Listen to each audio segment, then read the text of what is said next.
ভিডিওটি শুধুমাত্র এডুকেশনাল পারপাসের জন্য বানানো হয়েছে। আমি কোনো সেবি রেজিস্টার ফাইন্যান্সিয়াল অ্যাডভাইজার নয়। কেউ যদি বাই অথবা সেল করেন নিজের রিস্কে নিজে করবেন। হ্যালো ট্রেডার্স, আজ যদি আমরা মার্কেটের অ্যানালাইসিস দেখি, এই মার্কেট একটা স্ট্রং সাপোর্ট জোনে ট্রেড করছে। সেই জোনটা যদি ট্রেড নিই, ট্রেড হচ্ছে এটা একটা স্ট্রং সাপোর্ট জোন। বুঝেছো? পরবর্তী সাপোর্ট জোন যদি খুঁজি আমরা, এটা এগুলো গেলে কি হচ্ছে সাপোর্ট জোন। এবার যদি রেজিস্ট্যান্স জোন খুঁজি তাহলে আমরা কোথায় পাবো? ওই যে এটা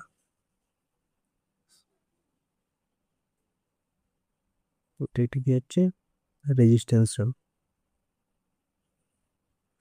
এরপরে যদি রেজিস্ট্যান্স জোন খুঁজি তাহলে কোথায় পাবো? যে এটা হচ্ছে একটা রেজিস্ট্যান্স জোন।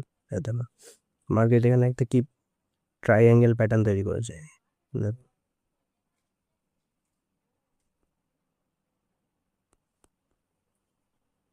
কি বলি ট্রাইঅ্যাঙ্গেল প্যাটার্ন কীভাবে তৈরি করেছে? তাহলে দেখো, রেজিস্ট্যান্স নিয়েছে, নিয়ে সাপোর্ট নিয়েছে, আবার এখান থেকে রেজিস্ট্যান্স নিয়েছে, এখানে আবার সাপোর্ট নিয়েছে, রেজিস্ট্যান্স নিয়েছে, সাপোর্ট নিয়েছে। ঠিক আছে, মার্কেট এইভাবে যাচ্ছে। এবার যদি এই ট্রাইঅ্যাঙ্গেল প্যাটার্নটাকে যেদিকে ব্রেক করবে, যদি আপসাইড ব্রেক করে তাহলে আপসাইড মুভমেন্ট দেওয়ার চান্স বেশি থাকবে, আর যদি ডাউন সাইড ব্রেক করে তাহলে ডাউন সাইড মুভমেন্ট দেওয়ার চান্স বেশি থাকবে। আমরা যে সাপোর্ট রেজিস্ট্যান্সগুলো টেনে নিয়েছি, যেমন এখন মার্কেট যেখানে আছে এটা কি, এটা একটা সাপোর্ট জোন। মার্কেট যদি এটাকে ব্রেক ডাউন দিয়ে দেয়, এখানে মার্কেট আপ ডাউন তাতে ধরো ব্রেক দিয়ে দিল, তারপর একটা রিটেস্ট যাবে এবং সেখানে কিছু আমার ক্যান্ডেলস্টিক প্যাটার্ন কনফার্মেশন বা কোনো প্রাইস অ্যাকশন দেখে আবার কী করবো, সেল সাইড এন্ট্রি নেব।